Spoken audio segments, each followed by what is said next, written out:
Yo, what's up, guys? It's the Insane Game Freak here. If you're watching this live, hi. If you're not watching this live, Ah! hi. So, Post recorded high. post recording, hi. So, we're back at it again. We've moved generations. It's a whole new. All right, anyway, we're in a new generation. We have a new cast, and we have new films to go over. We're getting to the. I don't know if because I guess it's not until the end of this gen or maybe Gen 6 where things get a little bit more controversial. But right now, we're in the best era, so that's wow. Well, yo, yeah, because it's the best. I'm giving you all my best wishes. So first off, hey, it's the present, not the future. Well, I guess technically. Anywho, let's go through the list. It's pretty much a sausage fest today, so I apologize in advance. Happy birthday, Vanessa, on the video. We do it early Happy on. birthday! I'm doing it early on, so hopefully you'll actually see it, because not everyone wants to watch an hour and a half or 2 hours worth of talking about an animated series. Right. So first off, hey Tyrone, how are you, sir? I'm doing great. Oh, I didn't even get the hey Tyrone the guy 3 here. So, Hello, everybody. Tyrone the guy 3 here. I'm doing great. don't feel them. No. oh, guys, Richie took that so hard, yo. Also, hey Richie, how are you, sir? Pretty good, pretty good. I'm glad we're actually getting some good movies for once. I'm actually surprised Richie didn't do what I thought he was gonna do.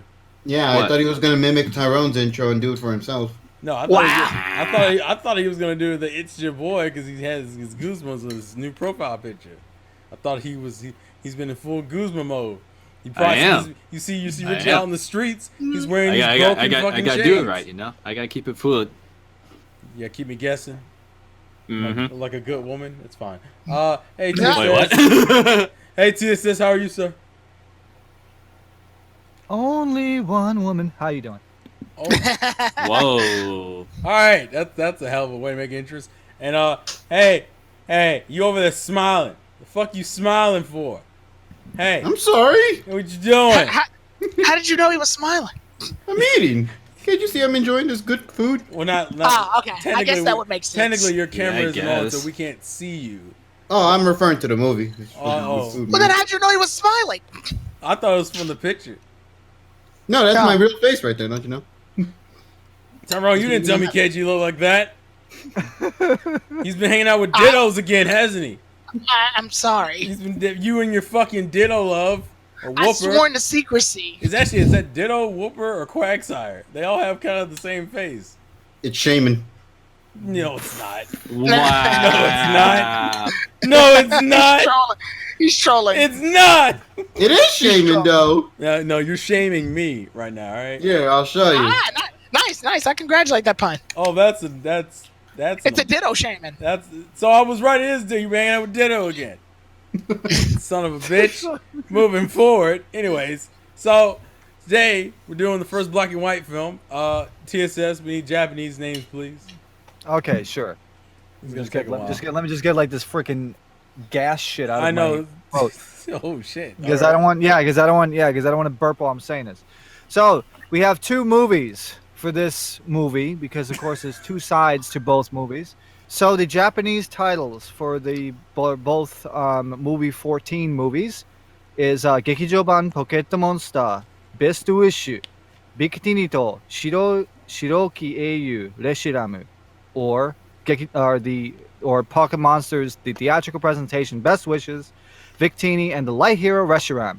And the other movie is Gekijoban Pokémon Star Best Issue Victini to Kuroki Eiyu Zekrom. Pocket Monsters Best Wishes, the theatrical presentation, Victini and the Dark Hero Zekrom. Okay, in English names, Woo. Pokemon the movie White, Victini and Zekrom. Pokemon the movie Black, Victini and Reshiram. So, since this is our first Gen 5 film, I think it's only fair to give at least a little bit of time to our new cast members. And We got new peeps. And just to get like our quick thoughts, because obviously we're going to be with these guys at least for 2 more films.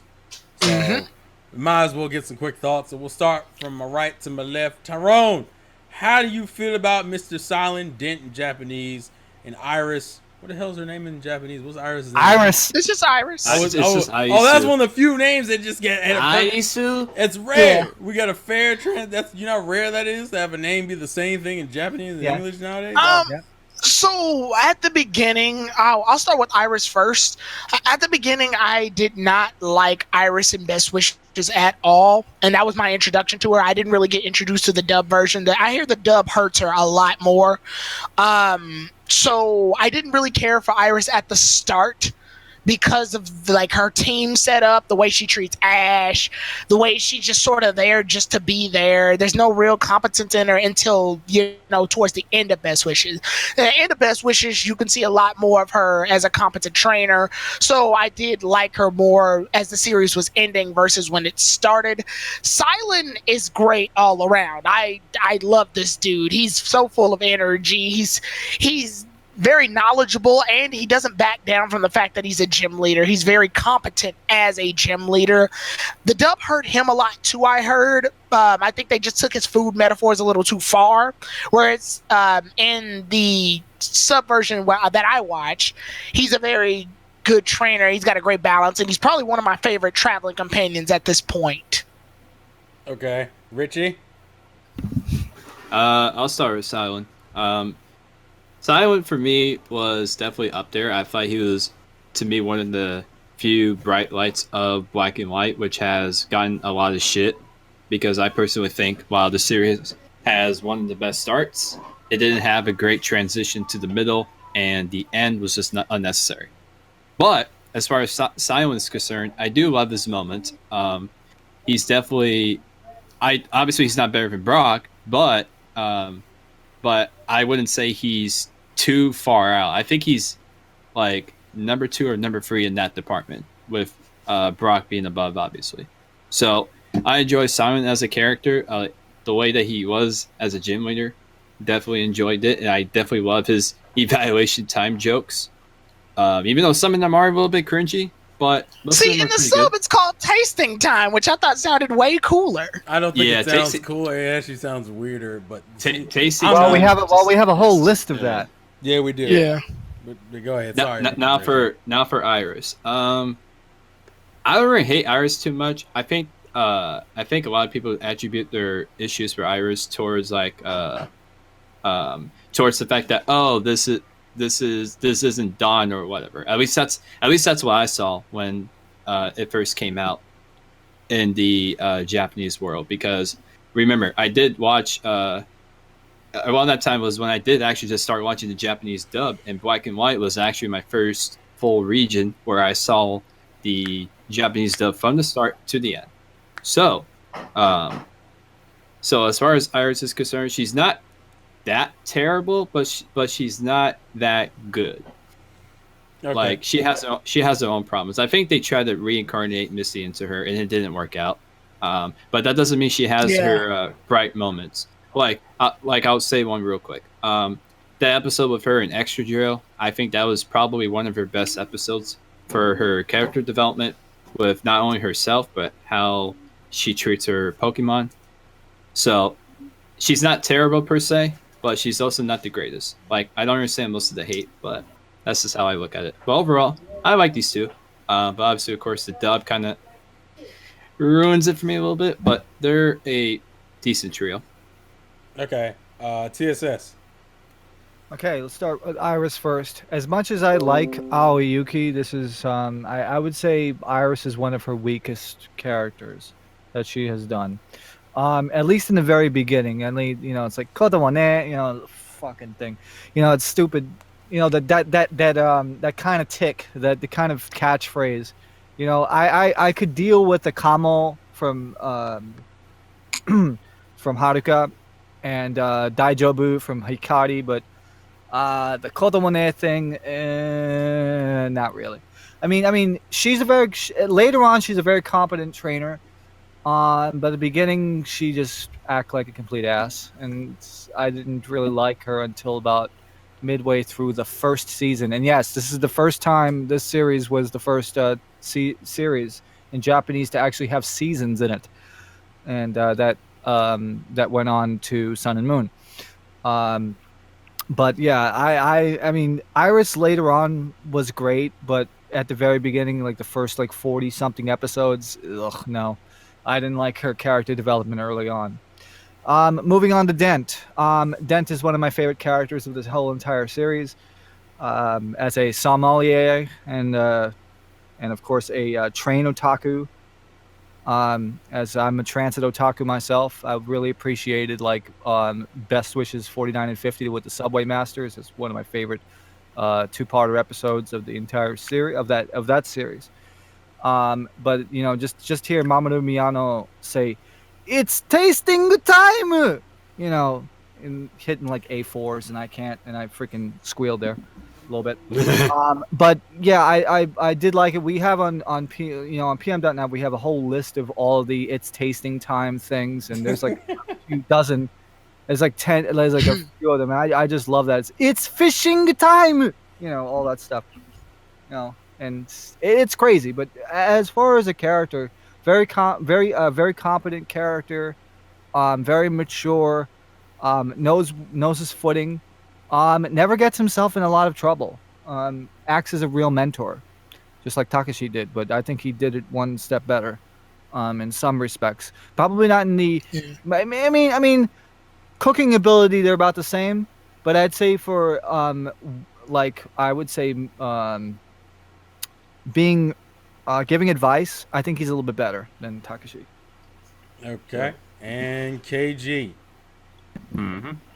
My take on the new trio. So for me, Silent, I believe he's one of the best male main characters within the series of Pokemon as a whole. I enjoyed a lot of the moments he shares with Ash. Like I think they have like some of the best bro moments with each other just because of how different they are from one another. You know, like how one tends to be this connoisseur, always doing these whole tasting times things and whatnot. And then you have Satoshi, who's more on the battle side uh of well, he's just a battler, so that's how he is. And there's just something about the two and the dynamic that they share with one another that just feels so fun when they're both together in the screen. Like my favorite one that I can remember is I believe the episode where they both caught their Pokemon, where Ash got what was the name? Oh, the Palpitoad? Stunfisk and the Palpitoad. Yeah, like I love that. Yeah, I like that. Yeah, it's moments like those that really make me appreciate the dynamic these two share. There's something, there's something we haven't seen from that within the past series with Brock. I just felt that we got more out of it here. And as for Iris, I also enjoyed her character too.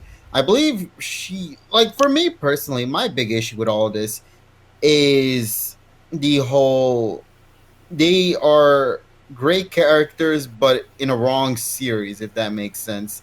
I just feel like they had perfect material that they could have run with that would have made them such fun and enjoyable characters, but the series didn't live up to that. And unfortunately, they were, you know, given the boot, literally. And, at the very end of the series, they were just thrown away to Johto via train. It's really crazy how things worked out for them. It didn't actually, I should say. So that's my take on it. I really love the characters. I think they're great. I just personally feel they were just not treated right. Because I think if they had been, this probably would have been one of my favorite groups within the series of Pokemon. Okay, But that's just me, though. And I'll give my quick thoughts, and then we'll get into the movie proper. A lot of people know this is Best Wishes always hold a special place in my heart because that's the series I started reviewing with. It's hard because I haven't watched all of X and Y, and I haven't watched all of Sun and Moon. But to me, compared to Brock or Tracy or even the part of Clement I had saw, I would say Silent is the best dude. Like he is the best male companion of the regions I have. Respectable. For me personally, I think he's so good. I think one of my favorite things is real quick is the episode that was focused around Bianca and Juniper. I know he's talking about that now. And the episode is about Bianca evolving her Pokemon through trading, and then it's like, well, we're gonna have a mock battle with Ash and Silent, and so you would expect Bianca and Juniper to win that, and then no, Silent's like, fuck all that. Fuck all that character arc. you still lose, and it's like I think for him he's just a breath of fresh air for what I was think he used lasted the longest against the Subway twins too. He's so good. Fucking love side. It's like they remembered that he's a gym leader or something. He beat Ash's rival Trip too. That's my favorite ass whooping moment within the series of Pokemon as a whole. Silent is to me. Silent is my favorite. He is so. And his Pansage fought Tornadus. He's so good. He's so good. The competency, he doesn't give a fuck. He fought him. His variety and his jokes. Because the one thing I hated when we went back to X and Y is Kamat went back to having that one note joke that Brock did. I couldn't stand that. At least with tasting time, that could be applied to a variety of anything. But yeah. I'm not gonna go too into it because this is not. We're not doing this again. I will ride. I will be a Silent fan to the day I die. It's just I love the character. He actually got his little special with Clement and Bonnie later on anyway. So that somehow didn't get dubbed. He still lives. Yeah. In so much because TPCI wants to save every piece of money that they have. Listen, you're not gonna do this, TSS. Because we will get into a rant about that. And I don't want to do it. Not yet. Yeah. Another topic for save it for the movie. And then as far as Iris goes, I agree with. I think it was Richie who said that they essentially were trying to bring back Misty with Iris. Essentially, Dent and Iris are essentially the revival of the old school trio. Like in a lot of ways, they're very similar. Iris, I think, had the right idea, and I do like her character arc a lot. But my biggest issue with the whole "you're such a kid" line is if she had dropped it after the later seasons. I think that was the main thing. Like, as she grew as a trainer and as she respected Ash as a trainer, I think a good representation of that character development is if she had stopped saying it or stopped addressing Ash that way. That like at the end of season 1, that would have been perfect. Yeah, because they had her character arc built up with everything else, and I think my favorite episode for her is when she goes back to the Dragon Village and we get kind of a backstory. I love that. I love Iris. I think Iris is super underrated, but her first impression is so fucking bad. That's what stops a lot of people from enjoying her. But I think she's very underrated as a character. Well, then again, you have to remember that Black and White Best Wishes is a reboot. Anyway, so you have to remember that. So freaking, tripping on a lady bot and completely destroying your brain. Get into that. Yeah, but just long story short, I enjoy both of them, but I can recognize that Silent's probably the better of the two cast members to come out of that group. But I think Iris still has a lot of props in her own right. So, with that being said, now let's get into the movie proper. And Tyrone, hit us with the plot summary, please. Okay, so this plot summary is going to be a bit different than most, only because there's a gimmick with this movie in that it's a dual movie. The events of the movie happen simultaneously with each other, one taking place in an alternate timeline of the other. So it's basically whatever movie you choose. So if I say something, the version I watched was Pokemon movie White, Victini and Zekrom. If I say something that has a parallel difference to it, then whoever watched the Black movie will point out the difference in said movie. That way, we'll have a clear-cut division between them. But essentially, both movies are the same. So, more than likely, I'll say that Pokemon instead of saying a specific Pokemon because it's based on whatever movie you watch. So, Pokemon White/Black, Victini and Reshiram/Zekrom. This movie basically begins where we have a character named Damon, and he's teamed up with the Dragon Pokemon of the specific movie that you're watching at the time. And with its powers, he's able to help the people known as the People of the Vale. He wants to use the power in order to revive them to the Kingdom of the Vale, but each tribe that he meets ends up rejecting him because they know something that he obviously doesn't. So he journeys onward in order to try and get more people to join him in his cause. This is where we are brought to our heroes. Our heroes, Ash and the others, end up heading towards Endolf, the town of Endolf. And the reason they're there is for a festival, a harvest festival that's happening. Also, there's a Pokemon tournament happening there, too. When they get there, they ended up greeted to a bunch of shenanigans by Victini, but Victini's not seeable yet, so they have no idea what shenanigans are going on as of yet. When the Pokemon tournament takes place, Iris and Silent get knocked out almost immediately, but Ash actually ends up getting pretty far, most of which is thanks to the help of Victini using its Plot armor. Yeah, using its plot armor attack in order to make Ash's Pokemon The greatest move significantly of all. strong. Right, to end up making Pokemon significantly stronger than they were in regular circumstances. Tepig did Ash use Tepig in both versions? He used Tepig in white. Okay, but in black, what did he use? I don't know if that's what I'm saying. I only watch white, so I don't know. Okay. Did anyone watch black? I haven't watched Black since it came out, so I don't remember. Wow. Okay, so no. Okay, fine. So long story short, We're all in racist the battle, is what we are. his Pokemon, to get to the point of it, his Pokemon ends up using a much stronger version of the attack than it was used to using thanks to Victini. Ash finds this out and thanks Victini, but him thanking Victini scares Victini. Also, I just want to take a note that Ash takes credit for cheating, but whatever. So when that ends up happening, it turns out that Kalita ends up pointing this out, and when she points this out and they try to follow Victini, it turns out that Victini has a liking for the macarons that Silent made. This allows them to gain somewhat of a friendship with Victini, and when they do, they end up getting greeted back with Damon, because Damon has returned to the city of Endolf in order to explain to the mayor exactly what he's planning to do. He wants to return the area back to the kingdom, and when they return back to the kingdom, then life will flourish in the entire area using the power of the veil that the people have, since they're all descendants. Then our heroes get a little bit of exposition. They learn that the king of Endolf had Victini as his Pokemon. However, the king ended up having two sons. One of the sons was known as the Hero of Ideals, while the other son was known as the Hero of Truth. The Hero of Truth being the one that holding Reshiram, the Hero of Ideals being the one that holds Zekrom. The two had a giant fight because they wanted the power of the veil to themselves. The fight ended up causing both Pokemon to get turned into stone, and it caused the Dragon Force, the invisible energy that exists within Endolf, to spiral out of control. The only way to stop it was to move the Sword of the Veil, the kingdom that they all live on, into a different spot so that they could put the Dragon Force powers to rest. However, this cost the king his life, and the sons ended up getting upset due to their fighting.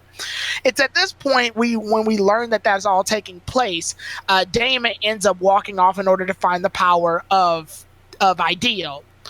truth, but he ends up finding it, and Reshiram chooses him to be its leader. Reshiram has no idea of what the Dragon Force powers will do, though, but reluctantly ends up helping with Damon for his search of the truth. When Damon tries to use this power in order to his advantage, he learned that the stone pillars that surround Endolf also contain a barrier that Victini can't escape from. This is why Ash promises Victini that he'll take him out of the barrier so that he can see the ocean. Once these events take place, Victini's power is needed in order to move the kingdom to a different spot so that the Dragon Force can bring life to everything. However, this backfires because it's hurting Victini, and too much of the Dragon Force energy gets chaotic. Ash and the others try to stop Damon. It doesn't work out. Ash ends up finding Zekrom thanks to the Black Stone that he finds. Once he finds this, he's able to control Zekrom for a while. The two have a giant battle. Right. The other Pokemon. I'm sorry. Yeah, the dragon Pokemon opposing the one that Damon's using. Fire, electricity, make your choice. Fire ass or Mentos ass. Right. When the two end up fighting, though, it ends up causing the Dragon Force powers to spiral out of control. Thankfully, Ash was able to save Victini from all of this, and the two Dragon Pokemon stop fighting, and Damon ends up regretting his actions. After he regrets his actions, though, it's too late. The Dragon Force has spiraled out of control. They need to find a way to control it. Once they do, it traps Ash and the others in what I think is a really cool scene. They're all up in space, and they're about to give up hope. Ash is freezing to death. Yeah, I was frozen today.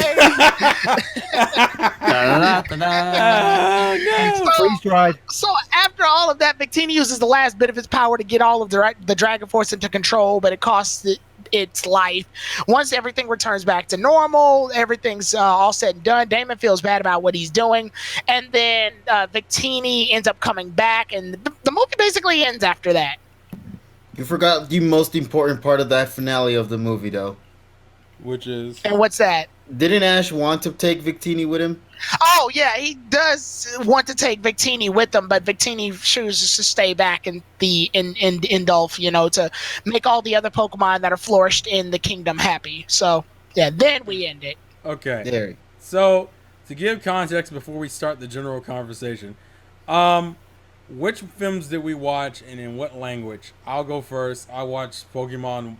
I watched the white one in English. Tyrone. When I first watched this movie, when I was younger, I watched the black version in English because it showed up on Cartoon Network. The second time I watched it was Pokemon White, and that was recently because that one's the free one that was on Vimeo. But yeah, I watched them both dubbed. I didn't find any options to watch them subbed. Or at least I didn't dig hard enough. Okay, Richie. Light version and English. Well, actually, technically, I watched both, but I watched the white one first, and then the black one afterwards. Okay, TSS. Okay, back in 2011, I watched the black movie in Japanese, and tonight I watched the white movie in Japanese with closed captions. Okay. In Japanese, yeah. So. And KG. I watched the white movie dub and sub. Okay. So we got a really big bias here. Hey, listen, like I said, hashtag I'm not racist. So I think it's just Zekrom to me was a cooler Pokemon. Oh yeah, that was the thing. I watched Black first personally, so yeah. Well, like I said, it's fire ass versus Listerine ass. Oh, to me personally, that's not the reason why I went over white. Or went for white instead of black. Why'd you go black? I mean white. The music. Oh yeah. Oh yeah, there's different OSTs because this is a Dewalt movie. No, wait, no. We have a dedicated music time. Don't worry, it's coming. Not yet. Too early in this because I know there's gonna be some words exchanged. So it's kind of a weird movie to kind of start off one. We're gonna kind of free ball this, and we're just gonna start off with this. I would say this is probably one of the better representations of the game's general premise in movie form. Like, considering what Black and White were as the games, I think this movie is pretty much that conversation translated into a film. It's this film technically doesn't have like a real villain in it. Like, and that's it's kind of the point. It's kind of the whole. Although I mean, technically the games aren't. Gatus is definitively a dickhead, but Yeah, Gets is a piece of shit. Yeah, Gets is a piece of shit. But yeah, the anime they make him look like a pussy. But anyways, when he was in it, but I think thank you, Tohoku Earthquake. And we still cherish the people that lives were lost then. Sorry, we apologize for the families who lost people. R.I.P. So, I guess the best. I think you know what I'll start with. I'll start with kind of the beginning. I think this has one of the more interesting beginnings because you have the setup with Deimos in the beginning, but then you have Ash technically interacts with Victini super early in this film. Like now, to be fair, he doesn't realize he's interacting with him.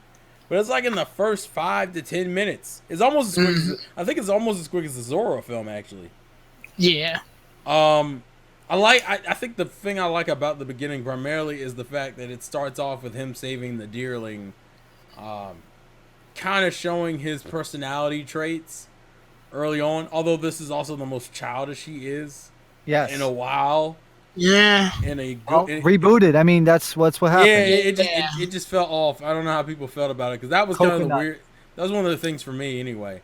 It just felt weird because I wasn't used to him acting that way, like whining about not getting macarons and saying he's hungry, and then he has this weird claim where he's like, "Alright, I'm hungry all the time," and I'm like, "Oh, okay." That was a direct translation. I mean, I could have told you. Oh, was it? It was direct translation. Yep.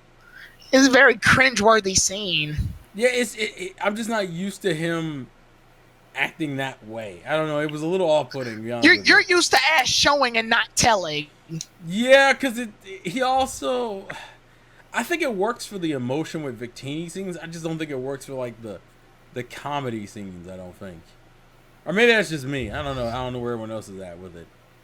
Just the way he acted in this film, because it is a little different than what I'm used to, especially considering up until recently he's been either relatively mature or like neutral. Here, Like if this were, I don't know, when I saw this dub, if this were the old dub, I guess Ash would have been like, the old Ash would have been like, I'm up to any challenge, and then his stomach will do that noise, and he's like, guess my stomach isn't though. Actually, yeah, like, that's a perfect representation. That's definitely like 4Kids-ish, yeah. Yeah, that's like a 4Kids thing. Whereas here he's like, I'm always hungry. Like, why'd you need to say that? Well, that's because that was the original line. He's more emotive about it now versus Well, yeah, that's because when TPCI took over, they decided to translate directly more of the lines, which kind of makes the personality kind of weird, but yeah, because you're not used to it. Yeah, exactly. Like this is the Ash people are used to in Japan. Well, I guess not this one, but not this one because, like I said, reboot. Yeah, for the second reboot, but like it works. It's not bad. It's just different. I think is the main thing. And you kind of had to get used to it. It was just weird because I was like, God, I don't remember this at all, and it's partially just because it was just very different in terms of his interaction. But I mean, it's fine. I do like the way Iris and Silent lost their battles early on, primarily because Iris's, you can tell where this is in the main series because Iris still doesn't have a handle on her Pokemon at all. Right. Amoga's doing whatever the fuck it wants, and Excadrill is just not. And also she's gushing over Sazandra. Excadrill. They tried to keep most of the traits that we already known up until that point. Like there's a Purloin in the movie, and you can see Silent cringe a little when it's around. Yeah. They try to give us bits of it because they don't. Honestly, I don't think Silent and Iris do a lot in this. Yeah, also, if you watch they don't do much in this movie. And speaking of Sazandra Hydreigon, it's shiny. It's shiny in the white one, and then. Yeah. Golurk is shiny in the other one. Oh, is that what that is? Yes, yeah, it was a swap. It was a shiny swap. Oh. Yeah. I'm glad they're using more shinies in the anime. I appreciate that. Yeah. It just kind of threw me off. I didn't realize it was shiny. I didn't realize Golurk was shiny. Especially considering how much Golurk is used in the latter half of this film. I'm actually kind of surprised. Because to me, it felt like he came out of nowhere. And then it's like they don't use Golurk again until freaking Sun and Moon. It's like they use it in the series. And then... To be fair, Golurk is kind of a weird Pokemon. Like, yeah, that's right. That's true. I mean, I can appreciate it. It's just he's just a weird Pokemon. If they used it as much as they wanted to, I think it'd be overpowered. Well, the dude flies by fucking...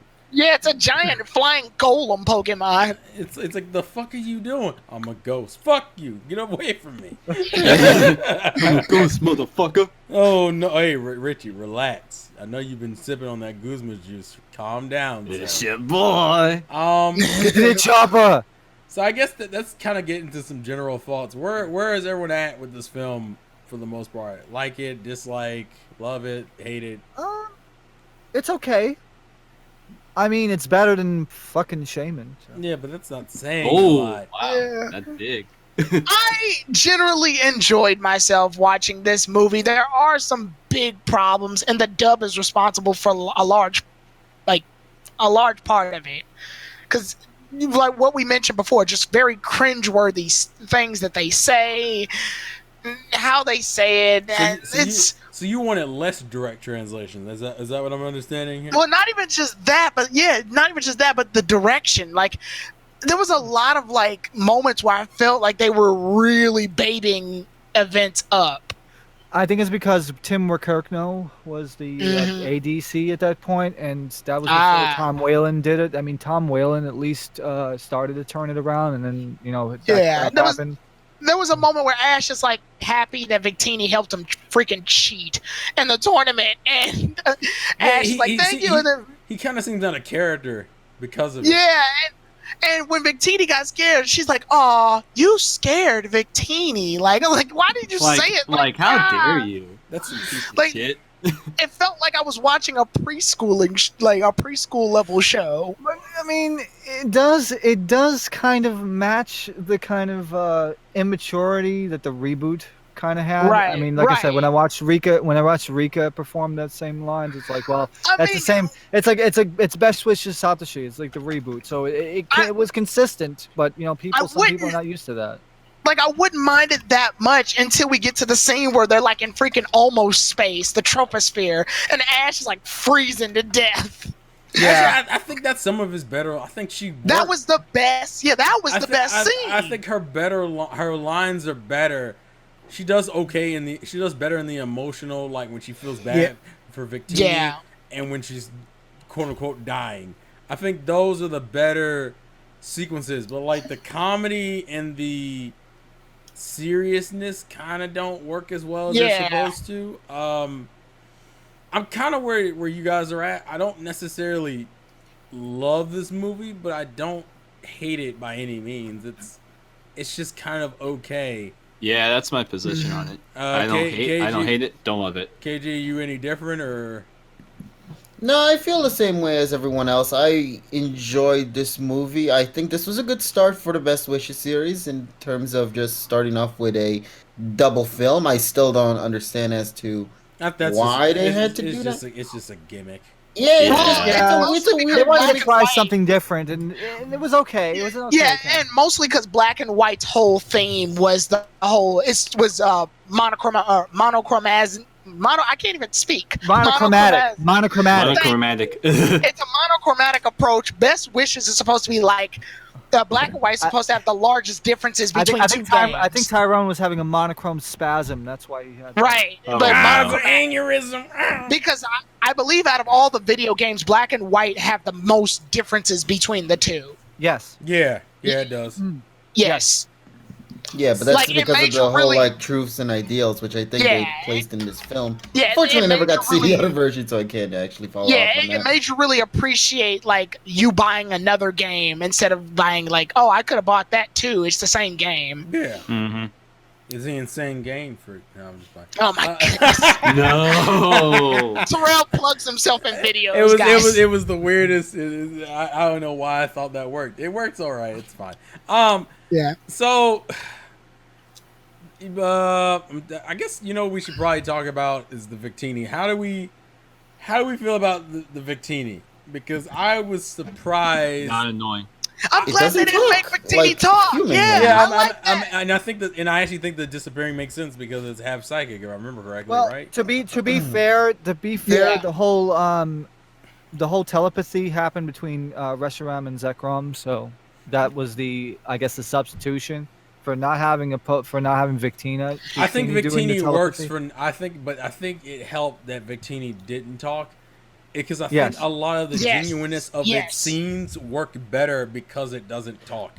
And also, then they don't have to cast another person to do a voice. That too. And they probably kept Victini's voice because then they could keep Victini's voice in the international release probably. It's one of those things where I would say this representation of Victini, I think it has one of the better stories because it's a Pokemon you genuinely just feel bad for because it's just a victim of circumstance. It wasn't like no one was out to fuck with this thing. It wasn't going to destroy. Yeah, it wasn't. Nobody was out to destroy it. So shit just kind of happened in a bad way, and they got a raw deal out of it. And Damon wasn't intentionally trying to destroy it. It just unfortunately was a result of his plan. Because he misunderstood. He misunderstood the premise, and that's why Victini kept giving Satoshi the visions. Yeah, and the relationship with Victini and the King felt genuine. It didn't feel like it was forced.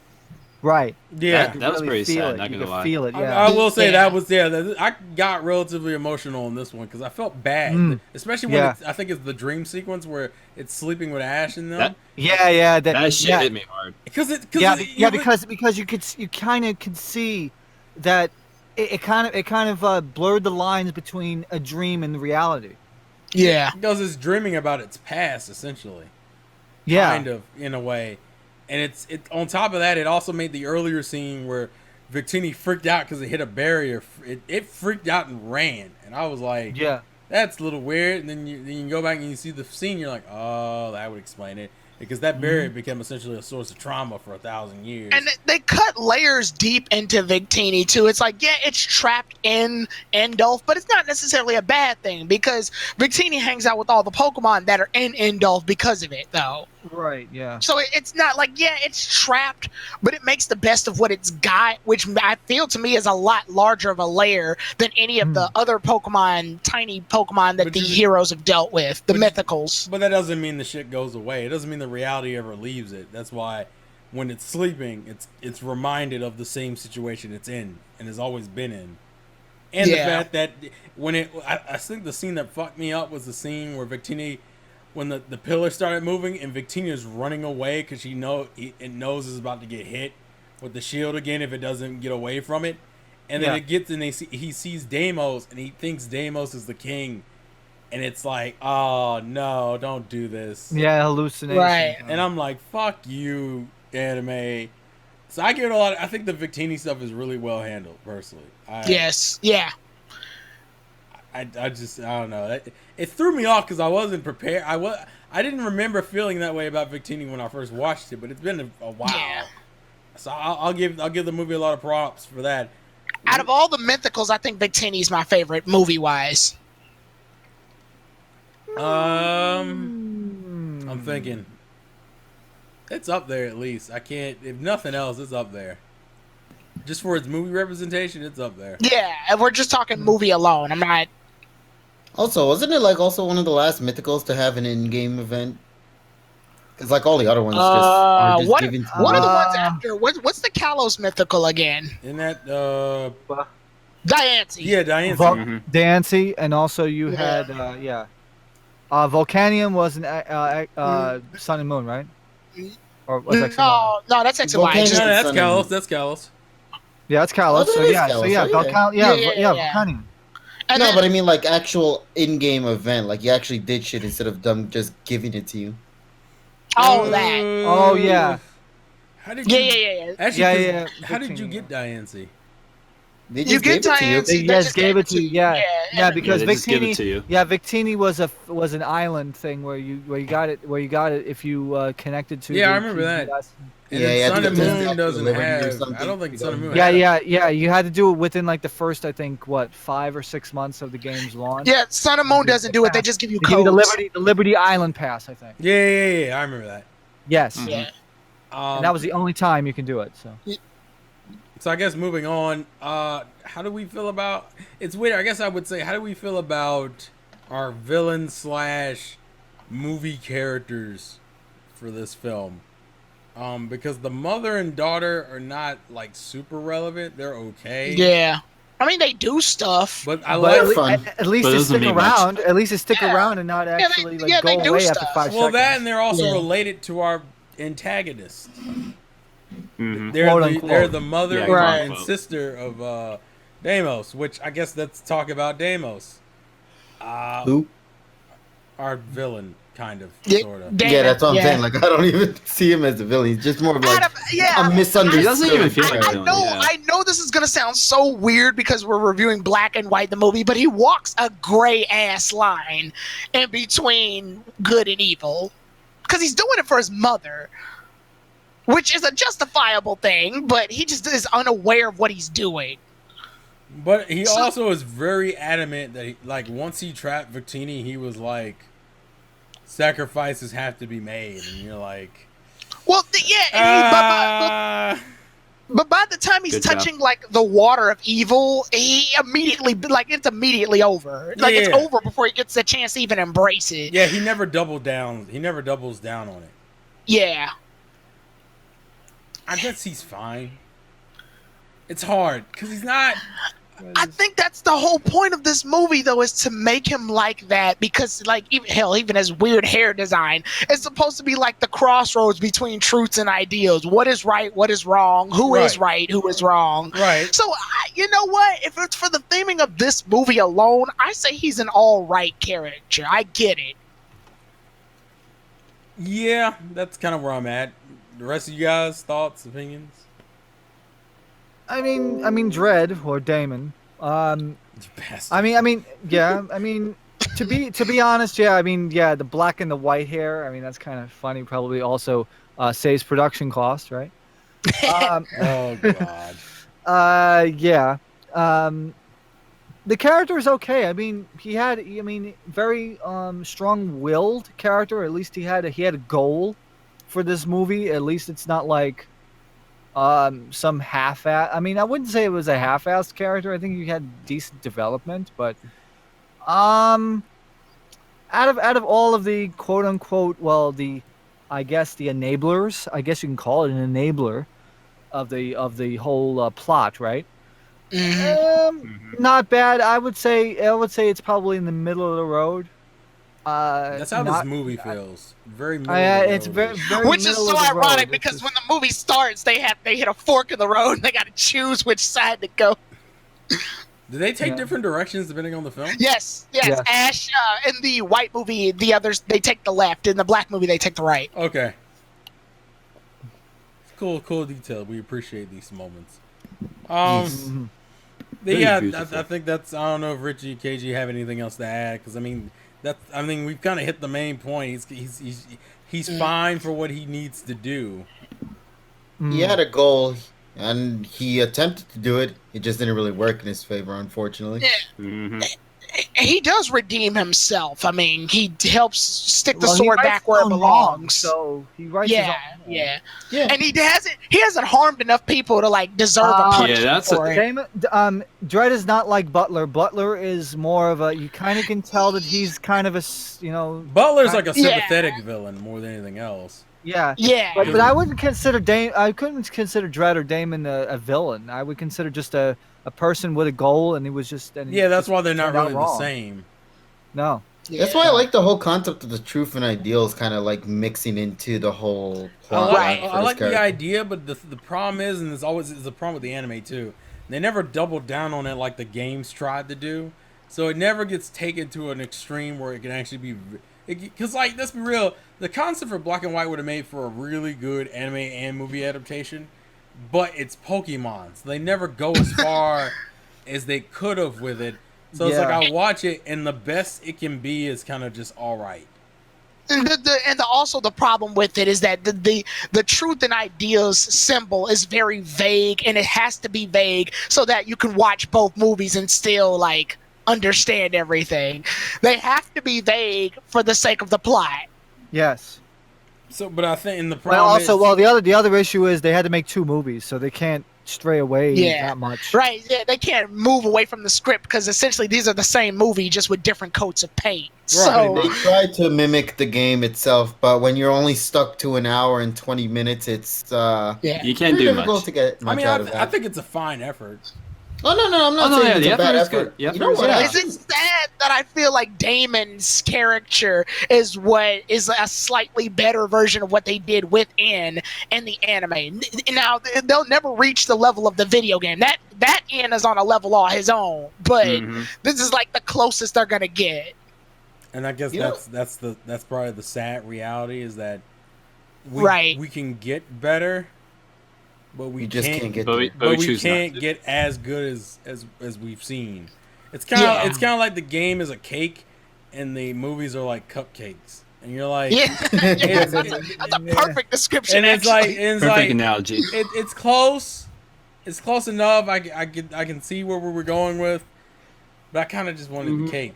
Well, I would say if we're using that analogy, it's like the games are like a 9x13 cake pan, like cake made by a baker, and then versus cupcakes made by like 12-year-olds that don't know how to cook. Damn. I feel It like still tastes good. I feel like that's a It's little just- you but can I say tell the quality acknowledge difference at least between acknowledge the two. cupcake still tastes good. Damn it! If you Well, they look messy, but at least they were okay. They were made with love. Okay, damn it. And that's why I love it's- this I movie. mean, I mean, we're talking about like the effort values and the Yeah, quality. yeah. I would say, but yeah. Right. Yeah. It's just kind of a weird. I don't know. It's a weird situation because it's like I like the film, but I don't love the film. and it's And weird. I would say And some the parts problem of it is does that drag. And the irony is that there are things to love in the film, but it never gets me to love the film. So are you neutral with it? Is that what you're saying? Kind of. I never thought that such a split movie would make you feel neutral. It's. I mean, I can't. It's not like it's amazing. I mean, you say he didn't love it or hate it. There's not like a lot of things I hate about it either. Like there are a few. I don't necessarily care for the writing, but that's more so. That's not really the movie's fault. More so, it's the direction they chose to go with Pokemon anime wise in general. Yes. So it's hard to. But it's like you can't really blame the film for that because it's not really the film's fault. It's just following the current structure of the anime in that situation. And then the nature of the film itself being a relatively close adaptation to like what the games represent. But once again, it feels like it got restricted in a lot of areas because of how the anime portrayed itself. I think the other issue is that since it was still pretty early in the anime's life, you don't really have like the fully developed. I think we had this point last time with the DP movie where you had everybody overpowered. Now you have a movie that Pokemon are underpowered. Well, that's why Victini had to keep giving Ash his Pokemon power boost and crap. Yeah, it was such a cool gimmick, though. It is a cool gimmick. Yeah, the gimmick was pretty. But the fights are really. And that's also the other thing. The beginning fights are so jarring because of it. Yeah, it's like freaking. It's like Tepig versus Samurott, or Pansage versus Hydreigon, or Emolga versus Imbor. Yes. Yeah. And you're like, and then you got like the sequence where Oshawott fighting Imbor and beats it, and you're like, I mean, this is like Gen 1 shit, like where you had. Well, Diamond and Pearl did that crap too, in the Darkrai movie. Ironically enough, listen. Ash always has that moment where his under-leveled, under-evolved Pokemon beat like a higher level one. But like I remember Dawn's Piplup was fighting. Then again, you have to remember that levels don't exist in the anime. So. Yeah, that's Dawn's true. Piplup. It's just stamina. It felt. I think what made it worse here is because it was so back to back. Like he beat a superior, and then he just dashed off to the next. And then he dashes off into the. You know the thing I hate? The concept of this festival fight is actually pretty cool, where they're running around the fucking city and fighting trainers. I don't know why. I just like the visual idea. I like that too. Where I'm jumping off the side of a fucking park bench and jumping into a battle. Shit's cool as hell to me. But the fights are kind of weak because it's so early. I also forgot he had Scraggy that early on. And everybody got one-shotted, didn't they? Pretty much. Yeah. Well, I mean, Iris got disqualified. She didn't even technically. Because Volt Switch. No. Yeah. Oh, is that what he was using? Yeah, it was using Volt Switch. That's what it was. That makes way more sense. I thought. But it was 1v1, so she got DQ'd. Yeah. And then she turns and looks at Emolga. Emolga still has the running joke of like, I'm cute though. Cute, yeah. I'm cute as fuck. Bitch, you got me. I do like that Ash had Scraggy observe. So I like the fact that they carried on. That's what I was saying before with Iris, even with Iris and Dead. They kept a lot of the elements that were already known in the anime and just transferred them over. So the characters felt, so if you were watching the anime, it was like a smooth transition. It wasn't like how in some of the older films where characters either act completely different or just deadpanned. Well, it's like starting to get more canon, which I appreciate. I appreciate a lot. Yeah. Because the early movies aren't really canon, so to a point, because it's like completely throw the personalities out the window. I guess what else do we need to address? I mean, we're gonna do the music. Here's another anecdote for you folks. This is the first movie first Pokemon movie that's actually not only done by OLM. Production IG and Zabik worked on you can tell in certain sequences, by the way. I noticed that. Or you could just tell it with Iris' character design, because she looks mad different from their anime counterpart. So Zabik and Production IG helped with this movie. Obviously, since they had 2 movies to make, I guess they wanted to outsource it. I think one of the sequences I noticed the most in was the sequence where they'd already freaked Victini out and they went back to go find it again. And Ash was about to fall in the pond. That animation during that whole sequence seemed... Yeah. That was probably production IG, because that seems like super fucking fluid. It threw me off. Oh, Yeah, and the nice. pop-up book. The pop-up book. Yeah, that was cool too. I like Yeah. that. That was amazing. Pop-up book. Visually, this movie's amazing. Like that scene where Ash is frozen and the sword's in the air next to space. Love it. It looks crisp. It looks beautiful. Looks pretty damn I was good. like, at first second, I was like, I'm watching an actual fucking anime. Holy shit! Like it was so cool. And Ash is so frozen to the point where you can't see his birthmarks on his cheeks. And his eyes are like these brown. His eyes are just dying out. He browned out. He browned out for a spell. Yeah, it was so good. I was like, this, and then the music wasn't even that bad either. So I was like, this is really good. Oh, the music really stuck out to me in And this then one. Ash like cries, and one of his tears turns into like an icicle. I was like, oh my god, this is really good. I wish they would always do this shit. Speaking about the music, though, dude, the emotional tracks within this OST are God, fuck me up. I think my favorite song still has to be at the very end when they're at the sea and you see Ash trying to chuck a macaron out there to try to call Shaman. I'm not Shaman, Victini. Oh, Lord! Yeah, that's because I was looking at this Shaman plush here. Oh, my chest. Victini. Revive myself. Yeah, so I really love the OST in this film. It's probably one of my favorite OSTs within the series. The Japanese title is Niji no Mukoe, or To the Rainbow. And it's got two OSTs. To the Rainbow and Beyond. If that's correct, right? Two different OSTs. Two discs, yeah. Two discs. That's why I was saying that they only two disc OST that you can get in Pokemon. Yeah, I like that. I like that touch. Yeah, so I really love how much detail. Like, if you really start breaking it down, the animation is phenomenal. The music's amazing. The theming on this film is great. It's just the main thing itself, the core, the thing that ties everything together is so basic that it's like watered dwindles down. it down to the point that it's just an average film. It's nothing more, nothing less. It's just there. It exists. The qualities that it does have are great, except there's just that. I mean, not really many memorable tracks, to be honest. Like I said, Miyazaki's best work was behind him at that point. Yeah, like it just felt interesting to see a film that you don't hate nor love. It just exists. It's there. Yeah. That's kind of where I've never really felt like that with any of the past films. It's because it almost overemphasizes its middle of the road nature. I feel like it's almost like we've gone a complete circle with the film.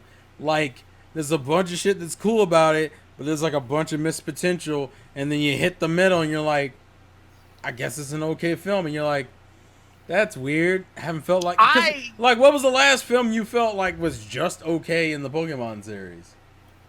Oh shit. You didn't love it? Latios and Latias. I was probably more positive on that one than I was. No, I was still positive on it, but I mean, like that was the closest I ever got to. You know, would that be the Latias and Latias. Actually, that probably would be the close. Which think about it, that was movie 5. Five. Yeah, that was 5. That was a long time ago too. Every other film, maybe the Jirachi movie. No, Jirachi has a special place in my heart. Jirachi's better, but it also has it's. I can see the argument. I'll say that. But I don't solidified that Jirachi Deoxys movie to okay make it for great. me. So I'm just saying. Deoxys was either love it or hate it. I've learned with Deoxys. Yeah. Well, the other thing about the movie is that it has two different endings, because obviously for the black one and the white one. No, yeah. So you have Sora, which is sky, and then Koe, which is voices. And, they are phenomenal. I forgot how good the songs are. Sora is done by Every Little Thing in collaboration, so that was pretty cool. And I don't know if this is I know this isn't Japanese stuff, but I will just say it real fast. The ending song where Ash, Iris, and Silent are just walking through the scenery like they did in the old Pokemon movies, it's not that bad either. Like, it didn't annoy me. It was actually a really good song. I'm not gonna lie. Yeah, they're not using famous celebrities like they used to do, but it was good. It was good. Kudos to them. I like it. It was like Follow Your Star or something. Actually, I feel like I referenced the wrong. I actually referenced the wrong BGM. It's actually Victini's Wish. Victini no Negai. That makes more sense to me. Yeah, because I'm looking. I'm looking Victini at had the a lot of good timestamp. emotional tracks in there. Yeah, I think it was like track 31. He's kind of like one of my more favorite mythical Pokemon from just based off of this anime representation.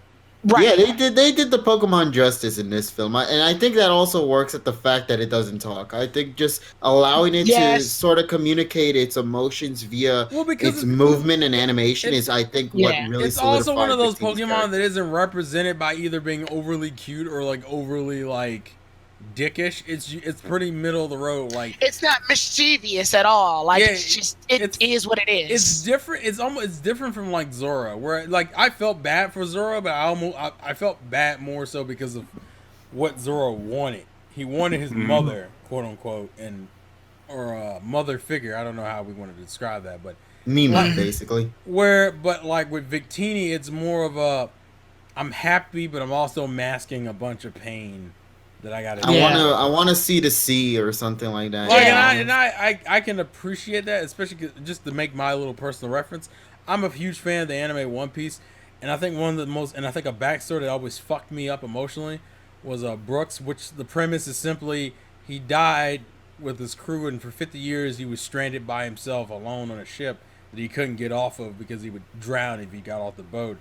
It's kind of the same concept as Victini, where it was trapped in an area for a long amount of time, but both of these characters have a generally happy demeanor, which is used to mask a bunch of pain and suffering, because it's like, shit was hard, but I can't like dwell on it.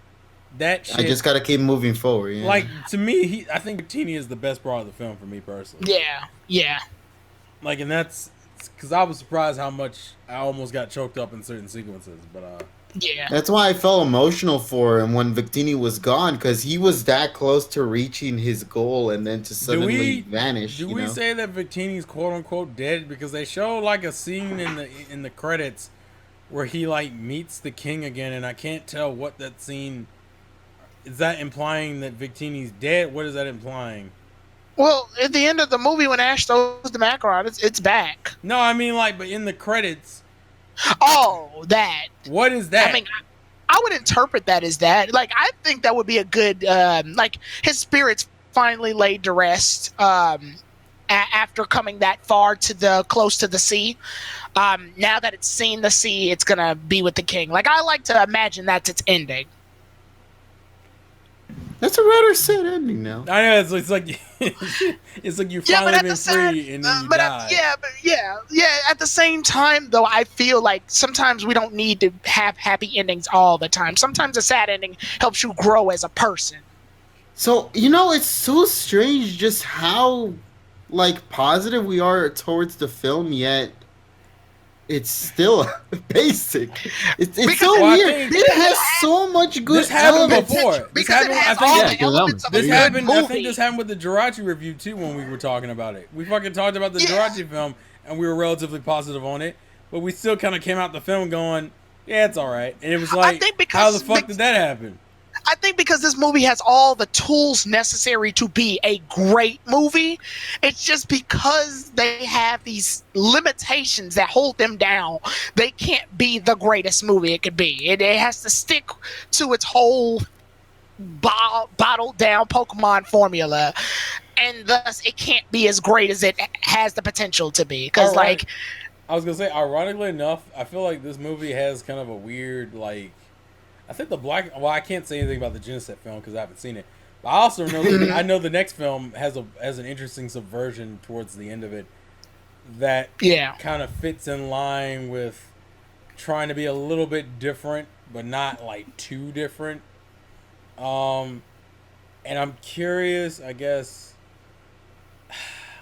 I think these are the films that are going to suffer the most from being a modern Pokemon film. I think that's the biggest problem with it. Yeah, I agree. It suffers because, like, even the concept of killing a Pokemon in your film, how often has that even been done? It's only been done like every time it's been done, they always get brought back immediately after. There's only like a few exceptions. I think Latios is one, and in a weird roundabout way, kind of, sort of. Lucario's the other. That's 5 and 8, and is that it?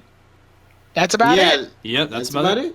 Yeah, every other Pokemon that died came back. Stellaby came back. Darkrai came back. Victini came back and then died. Well, yeah, like I think with Victini, it was just like, okay, I made my wish now. I can finally lay in peace. Yeah, yeah. And the weird part is Zekrom / Reshiram, they're the ones that talk in the movie, but it's not annoying. They don't talk much. Also, they don't talk much. They're also very non-traditional as legendaries, because usually the giant legendaries of the films, like Dialga, Palkia, and shit, they're like fighting and attacking the whole film. Here, it's like in they set aside their differences. Well, it's super chill about it. Like, they don't even make a big deal out of it. It's like what is it? Oh, Zekrom beats the shit out of Reshiram, knocks it down to the bottom where it can see what's going on with the Earth. Happens in reverse if you're watching the other movie. Yeah, it happens in reverse, and then they're kind of like, oh, okay. And Reshiram comes back and goes, Damos, stop. Just stop. It's like the enemy of my enemy is my friend. They both had a similar. It's such a quick turnaround because I'm not used to that. Like in every other of the older films, it was always this huge thing.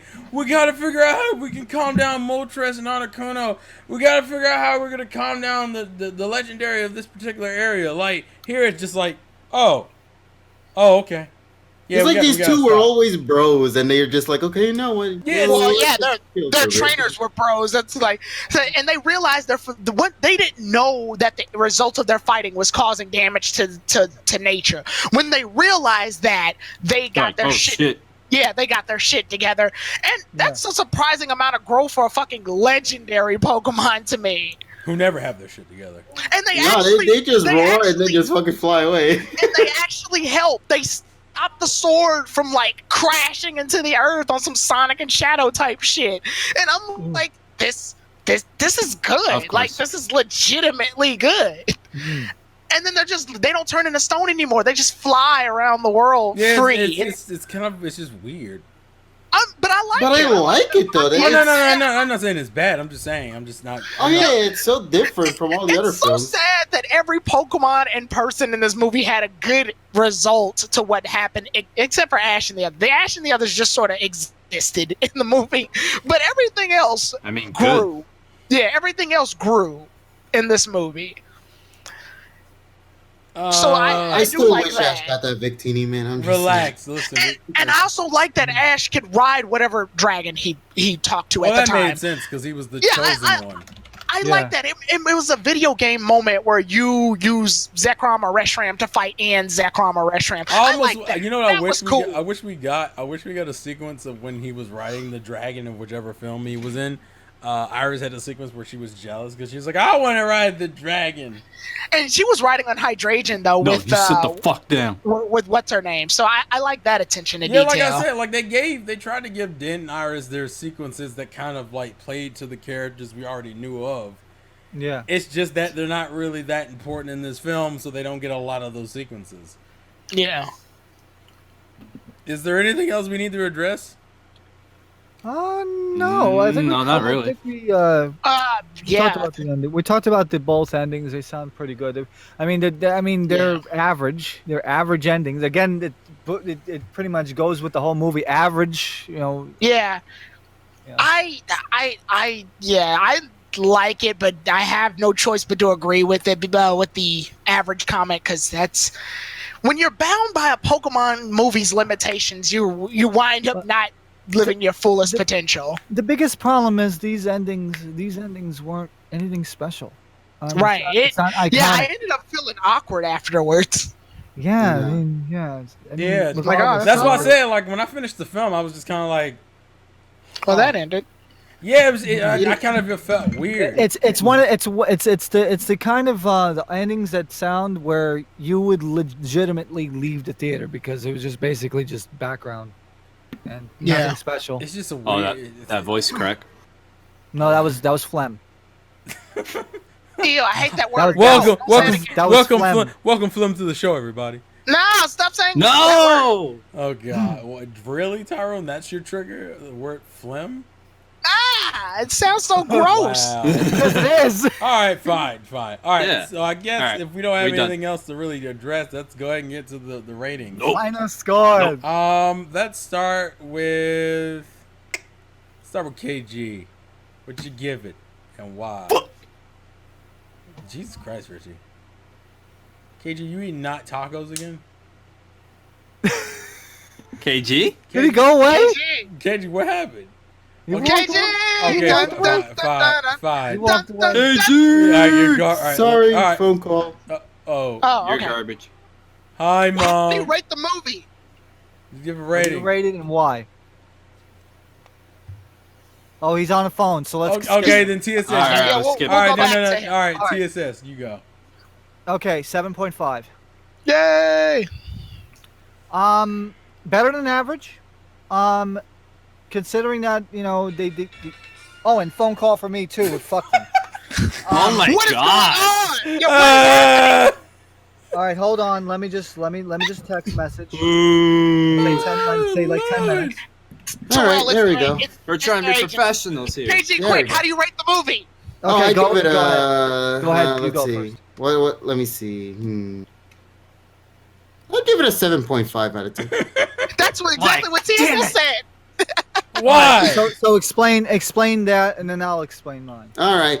There's a lot of things I love about this film. The OST, the animation, the characters, their development, the closure, the ending. Like, there's a lot to love about this film. But for some reason, I just can't seem to just say I love the film. I don't know why. It's so... It's there. It's basic. Like, the whole storyline just feels pretty plain. And I feel that that's probably what's making me give it the score that I'm giving it. I still enjoy a lot of the elements about this film. There was one thing I really wanted to bring up before I had the phone call as well, that I really loved about this film. It's very minor, but still something really badass.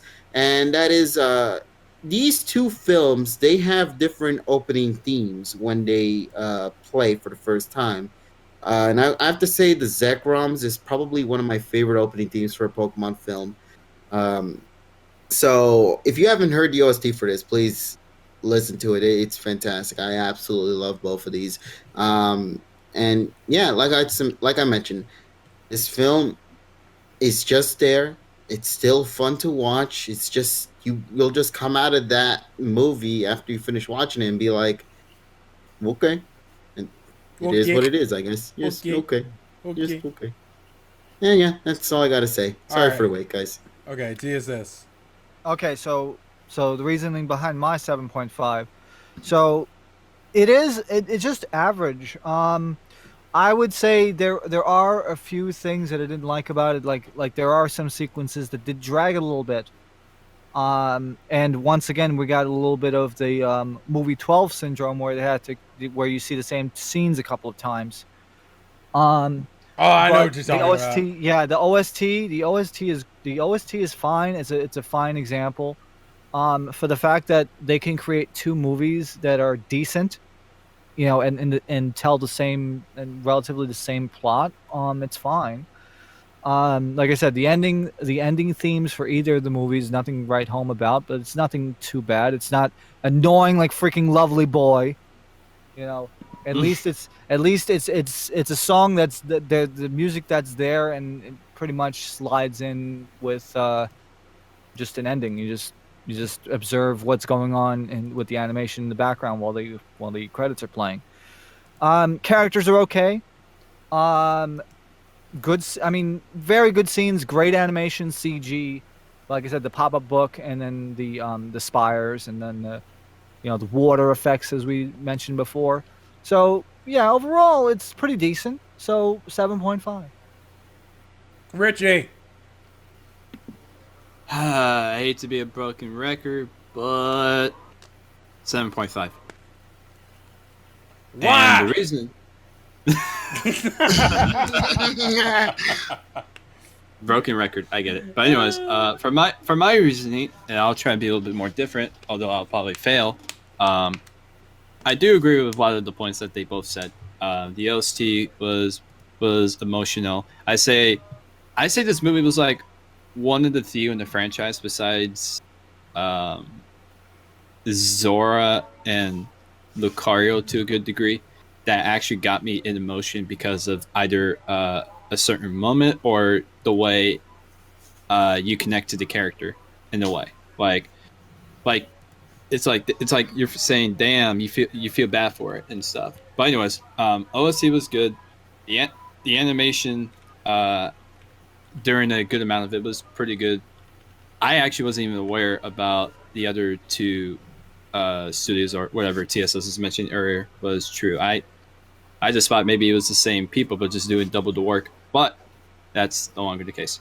Character development was okay, but my only tiny issue is that I do agree also that while the development was there, they didn't really do much with it. So, I agree with you too, Mr. Dog. So not much you can do about that. Of course, my neighborhood's got the greatest timings, doesn't it? Anyways, don't worry, I feel bad for me too. But anyways, sorry, go ahead. Let's see. There's the poly interrupting phone call. Anyways, Victini is a mythical is probably one of the best that the movie has basically one of the best legendaries adapted in the movie. Like I like the way they do it. Like no what was that thing called? Telepathy? Yeah, telepathy. So they didn't give it telepathy. They had a emotional background that made it relevant for the character, and it did its best to stay relevant even afterwards. Like gave us a proper ending for the mythical. So I say it was one of the most well done of the mythicals of the series. But overall, I don't know. It feels weird, just like KG said, because it's like, oh, this movie feels. We have all these good points for it, but it doesn't feel like, I don't know. Maybe the movie just doesn't feel too much engagement because there's not that much action. Because I'm sure. Because think about it, we were just coming off of an arc where it's about ending the world and shit like that. So I think because of that, we were coming into this with a little bit expectations for that sort of thing, but when we didn't get it, maybe we're just adjusted to it. I'm not sure. I mean, I'm not trying to speak for everyone, but but at first I used to hated this movie because it didn't follow what Sinnoh did, but I got used to it, and that's no longer the case. But overall, I say it's a decent movie. I say it's well worth watching if it's on the TV, or if you happen to see it in the Twitch marathon, which is actually running right now as we speak. I say go watch it. It's a pretty good movie. I wouldn't expect too much action, but it's not one that you're gonna fall asleep midway and forget about it. So overall, good movie, not too special. Tyrone. I'm going to give this movie an 8. Now, the reason I'm doing that is kind of weird, though. I remember earlier Terrell said this is just suffering from the effects of a modern Pokemon movie, and I actually looked into what he said, and it made a lot of sense considering that way back I gave Pokemon the movie 3 a perfect 10. I give it a perfect 10. I say it's beautiful. It's one of my favorite Pokemon movies. Actually, it is my favorite Pokemon movie. But, and I kept trying to wonder what's the difference between that and this, because out of most of the movies we've been going through, this one earns my higher scores. And I came to the conclusion, I feel like if this movie had been made in the late 90s, early 2000s, I feel like it would have had the potential to be a billion times better. I don't know. There's something about me that just feels that way. Maybe it's the amount of effort that was used back then, or I don't know. But I feel like it has the potential. And I'm rating this movie, unfortunately, mostly on potential, and that's what's stopping it from being a 10. Because the movie uses most of its potential. It just doesn't use all of its potential. It doesn't have a clear-cut ending. The ending is just like TSS said. It's an ending that makes you feel incomplete. because the movie is almost tired of itself. It just sort of stops itself. The movie doesn't. The movie gives us a very neutral, anti-hero-esque antagonist, but it doesn't make him dive deep enough into his own character to the point where we really like get anything out of it. He doesn't really suffer, nor does he benefit from his actions, because his actions don't get the chance to really come to full circle. But visually, the movie's beautiful. Musically, the movie is beautiful. Character-wise, while all characters aren't receiving 100% character development, we've got characters like Victini that are definitely making the movie worth watching. A gimmick that, while it's a very gimmicky gimmick, it does at least make the movie very noticeable. No other movie has done this before, and we're talking about a franchise that has no problems making 2 of the same game, just in different colors, where doing it movie-wise is something that, is just, it's a one-time deal, and it's what we'll know this movie, unfortunately, for, is that, hey, it's that gimmick movie. But it puts in the effort that I wish a lot of the Diamond and Pearl movies would have put in, and to a lesser extent, some of the Hoenn movies. But I think it earns its 8 because it has so much potential, and I feel like with the right writing, it could have been better. One more point I want to bring up because we didn't bring it up in the main part. Go ahead. This was the first Japanese movies to actually get a Blu-ray release. Oh, this movie was this movie was also released in American theaters, just very selected ones. Oh, yeah, I went to the one. Yeah. Yeah. I didn't realize that. Yeah, so that I think that just shows you kind of like the level of care. Is pretty cool. Yeah, yes. The level of care that they did put into that. I feel like this is one of the movies that was made in the later 2000s that actually got some care to it. 2010s, yeah. The early 2010s. I mean, I love the, if I could real quick, I love the, obviously, of course, this was TPCI's idea, but I like the idea for the merchandise to give you at the theaters. It's like, oh, you get this nice jumbo card, you get a small size card. You get they do that in Japanese theaters. So it's like but we don't get that here in America. Yeah, we don't get it much. Yeah, we don't get it much in terms of it's that. A nice but it's still like a nice gesture. Yeah, indeed. Indeed. So and overall, I really wish they did it more often, which I'm glad they did with movie 20. But can't get what we want. So right. Okay, and I guess I'll finish this out. I've been sitting between a 7 and 8, but I didn't want to give it a 7.5. I wanted to double down on one. I think I'm leaning, and I think I'm gonna give it a 7. And the only reason, and it's because primarily it's a film that, although I think is pretty good in its own right, I think a lot of the praise I give it is primarily for its emotional moments with Victini, because I'm not a huge fan of how Ash is characterized, because at the end of the day, if I'm just judging the film, even though I know why Ash is the way he is, it doesn't change that, like, that's what we got to deal with. Right. And Ash is better in the latter half of the film because of his emotional moments. Early half, not so much. They don't really get to use Iris and Silent as well. They try to put in as much as they can for those two, but they don't get to do a lot with them. I like the nature of the movies, like gray morality wise, but it doesn't really get to go as far as I think it could have. It's a lot of missed potential that is not necessarily the fault of the film, but I have to hold it against the film realistically, because that is a flaw of the film. That it has to do what it has to work with, but what it has to work with is kind of like a Family Dollar product. And hell, they made a pretty good, birdhouse with these Family Dollar tools, but it's still Family Dollar branded shit. So, yeah. It's just fine. I wouldn't go out of my way to rewatch it. There are other Pokemon films I would rewatch before this, all day, every day before this, but it's not so low on my list that if you said, you want to watch the Victini films? I would have been like, no. I would have just been like, all right, sure, why not? I say this movie's worth at least 2 watches. One for the version you didn't get to, one for the version you're watching, and then the other for the version you didn't get to see. But not so close to each other. Like, let some time spread out. I would give it a look. Yeah. Well, I wouldn't wait 8 years like I did. I would give it. Oh no, I'm just saying, like, wait, I don't know, like a month or 2. Yeah, I would say about a month or so, just to give yourself kind of a break.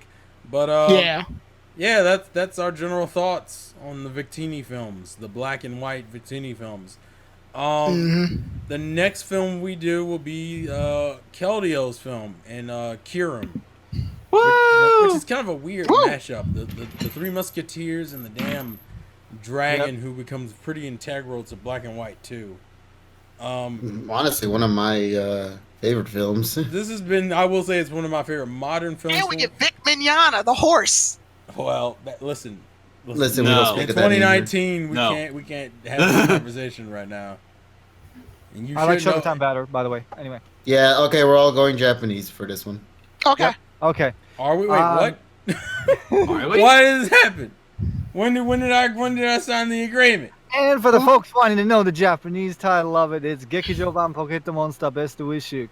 Kyuren BS Seikenshi Kerdio, or Pocket Monsters Best Wishes, the theatrical presentation, Kyurem versus the Sacred Swordsman Keldeo. Now, That's next time. That is next time because, and like I said, from my memory, I remember liking this film a lot. I don't know if I'll still like it as much. I have a good chance that I will, because it's rare for me to like a modern film and remember me liking a modern film and still like it. So, It's got cool aspects. There's something special. The reason why I was telling you guys to watch the Japanese version is because there's something special with the original Japanese release that's not in the dub. And it's very minor, but it's still something. We're going to talk about that next time. But we'll talk about that next time. Thank you guys for watching. Thank you guys for the support. Thank you, KG, Richie, TSS, Taro for being here reviewing with me. And we will see you guys on the next review, which will be Keldeo. I forget what it's actually called in English. I haven't looked up the English name. Well, the English name is Kyurem versus the Sword of Justice. Actually, that makes the most sense. So we'll see you guys then. I guess we're just in the stream. There's no point in continuing. Also, to be fair, because usually how this works is that Taro's gonna go get on the anyway. So there's no point. Yep. So there's no point. We need that Seinfeld. Oh yeah, we do need the to be continued. Fuck me. Is it the JoJo to be continued, or is it the Pokemon like from the older seasons? I thought we were gonna do the Seinfeld. Didn't they bring that back? Actually, now I'm thinking, didn't they bring that back for X and Y in the early episodes? The two remix. Yeah, they did. Because remember, when they went to Sony, they couldn't use the music anymore. Fuck you, Sony. Ooh. Fuck you, Sony. That's why Best Wishes has brand new. We'll just do the "We'll Be Right Back" by Tim and Eric. Ba, ba, ba, ba, ba. But somebody has to get And with that, folks, thank you guys for watching. Thank you guys for the support. And thank you guys for those who are watching us live, chilling on the stream with us. Woo! And we will see you guys next time. I'm gonna try, like I said, I'm gonna try to maintain the idea of streaming. Well, we didn't have a lot of mistakes, so I think we did it pretty good. Yeah, we had like the glitch in the beginning, but that's it. But I think the goal is to try to stream. This is a clean ass review. I'll say that. Because the only reason why we didn't stream Mastermind is because if you've listened to the review, I was 30 minutes. we were pretty. Me, Richie, and Tyrone were pretty like done with everything. That was such a it wasn't worth it. I feel like I deserved. What do you deserve, Tyrone? This movie was good to me, and I feel like I deserve that after having to put up with fucking Mastermind, Mirage Master. Yeah. For the abridged version, for the 9 people who are in here, don't watch ever. No point. No. It's fucking worthless. And the dub is garbage. The Japanese couldn't save it because the Japanese couldn't save it. But guess what? And that's why it was only on TV Tokyo's website and never aired. Actually, it did air, but it aired on Kid Station like several years later. Oh God. Yeah. And with that, we leave you. Bye guys. Say everyone- night. Everyone say bye. Bye. Wave to the Bye. people. No, actually, I gotta wave to people. No one can see you guys. Yep, I would say yeah. Let me wave to the people. Waves in Spanish. And then I gotta. How do you wave in Spanish, Tyrone? That's the joke, Terrell. No, I asked you a question. How do you wave in Spanish? Waves and shamans. No, you have KG, to. No, how do no, you you have wave to, you in have to, you have to do. Spanish? You have to do the Dominican mouth point. Dominican. Dominican mouth point. Yeah. The hell it's like is that? You pucker up your